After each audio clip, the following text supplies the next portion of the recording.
How are you? Tonight's weird tale features two crafty old crones in a cauldron on the boil with a poisonous potion. So, unless you're afflicted with wiccophobia, I invite you to relax. Pull on your favorite fall sweater, slice yourself some pumpkin pie, enjoy your favorite beverage. And unless you're afflicted with nyctophobia, turn out the lights.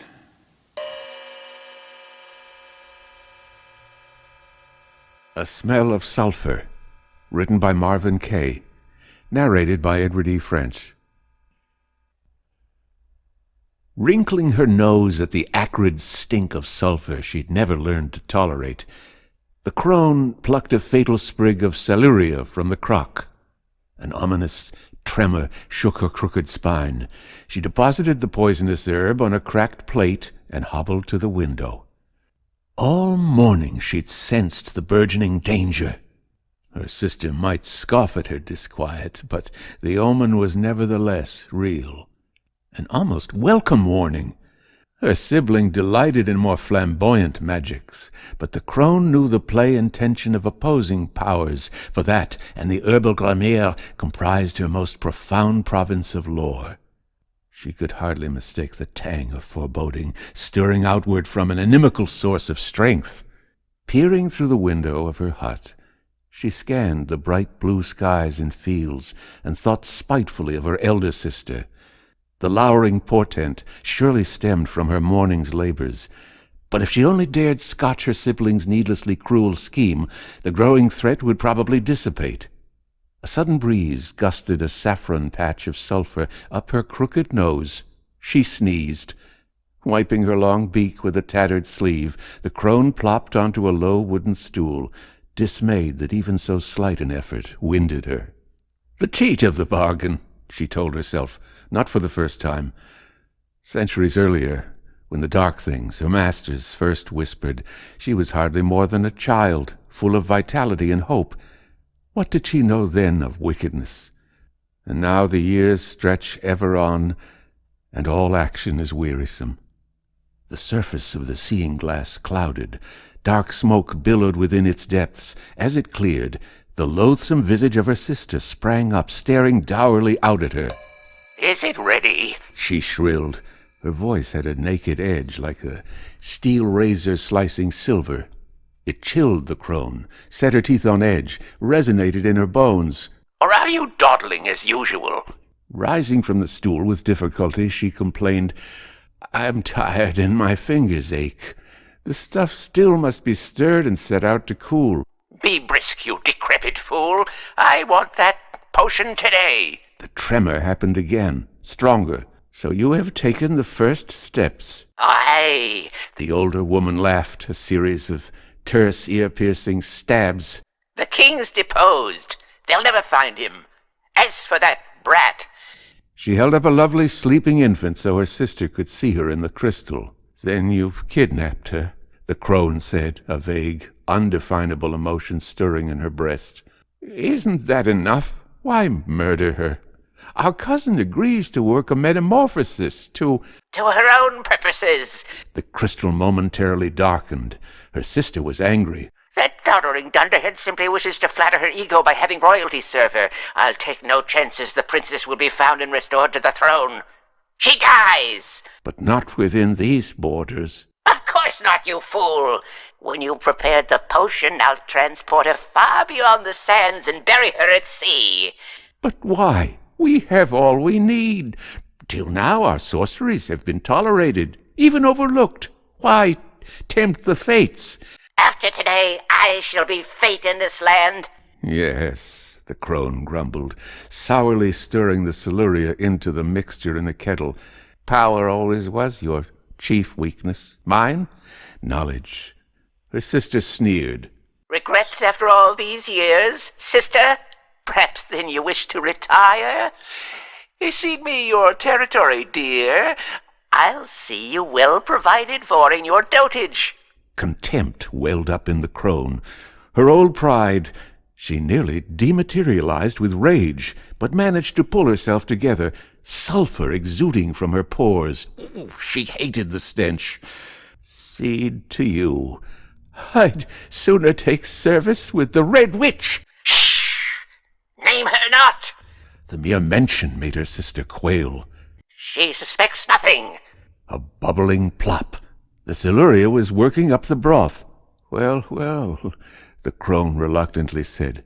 The mixture's nearly done. Splendid! I'll be by in 2 hours to fetch it. Have it cooled and bottled.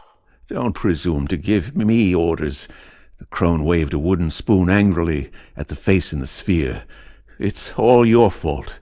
Her sister appeared genuinely puzzled. My fault? What is? That I signed the pact. Dredging up ancient history, aren't we? What did I know then?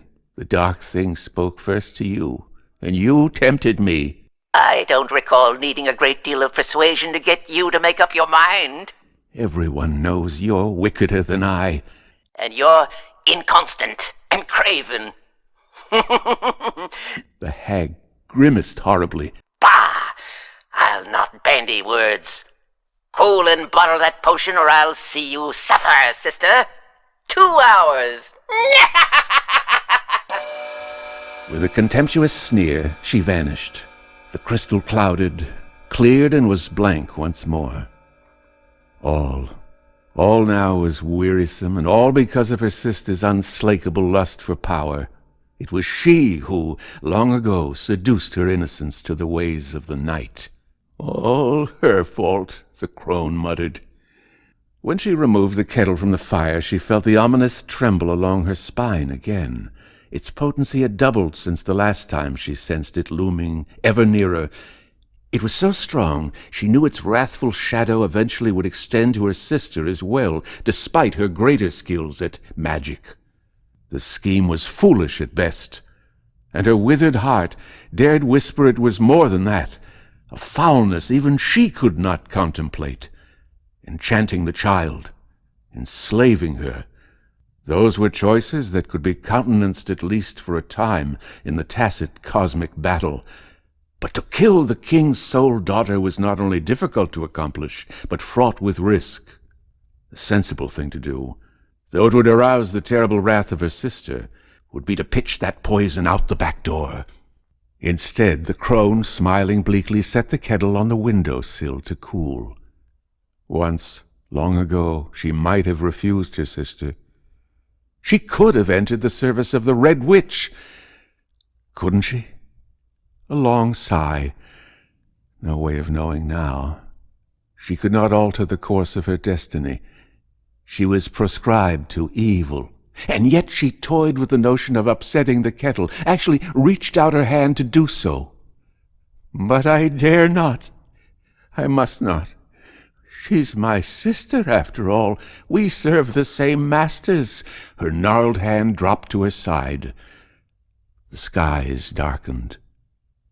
The pettiness of evil. How it corrodes, how it renders the years endless, all alike. Clasping her knees, she rocked miserably on the stool, turns and dodges all winding down toward eternal entropy. And the smell of sulphur always offending her nose. The wind rose, the kettle teetered on the ledge. The old woman rose painfully to her feet and stumped to the sill, steadying the mixture lest the gale dash it on the floor. Spill it out. The kettle felt cool. She lifted the pot with an enormous effort. Spill it out! I can't, she protested. She'd merely chain and torture me till I succumbed and mixed a new quantity of poison. Spill it, do! I haven't the strength to resist. That's it. The answer had been with her all morning, niggling at her thoughts. Now it finally stood out square and plain. Yes, she exclaimed feebly, yes, the only way to oppose her is to acquiesce. Putting down the kettle, she scuttled feverishly to her cabinet of implements and flung wide the doors. She grasped a large empty bottle and a cork big enough to stop it. The wind roared. As she dipped a spoon into the kettle, She taunted the fates. "See what I am doing! See! All babes need their bottles. Here's one for the princess." She ladled the poison, cackling fiendishly while the hut pitched and rocked in the hurricane's fury. Momentary fear. But she shunted the irrelevant emotion aside and stuck the cork tight into the neck of the filled flask. The crone donned her favorite slippers and hobbled out into the storm, clutching the bottle in one claw-like hand. The wind whipped her white hair, plucked at her spindly legs. But the sorcery of her enchanted footwear rooted her to the spot. Now a giant cloud blotted out the straggling rays of the pallid sun. She looked up and saw the shape of her destiny. Resigned, yet wearily triumphant, the crone muttered, "Ah, well, I know not what may be coming, but let it come down." The last vestige of breeze died away. The land was calm once more. The sun sparkled on the dead hag's resplendent shoes. A door opened in the battered remnant of what was once a rustic house, and a small girl emerged holding a dog under her arm. Dorothy, savior of the infant ruler Ozma, wondered why such a lovely country stank so of sulphur.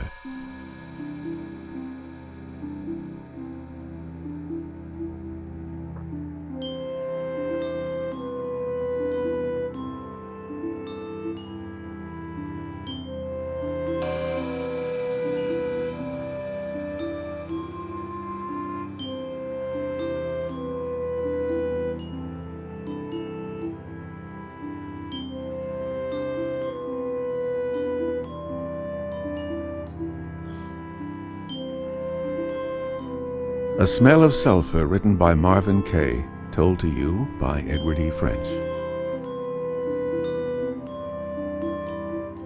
This recording is copyright 2020, Edward E. French, all rights reserved. Inquiries can be made through edwardfrench06@hotmail.com.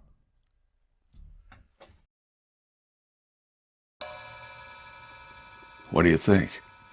Hey, it's Halloween. How about one for the road? 3 vampires walk into a bar and sit down. The barmaid comes over to take their orders.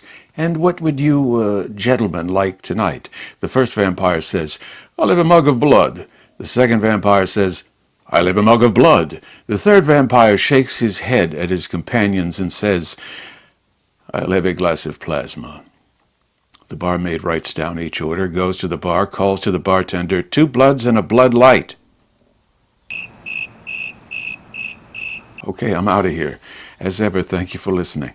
I'll be back next week with another delightful story.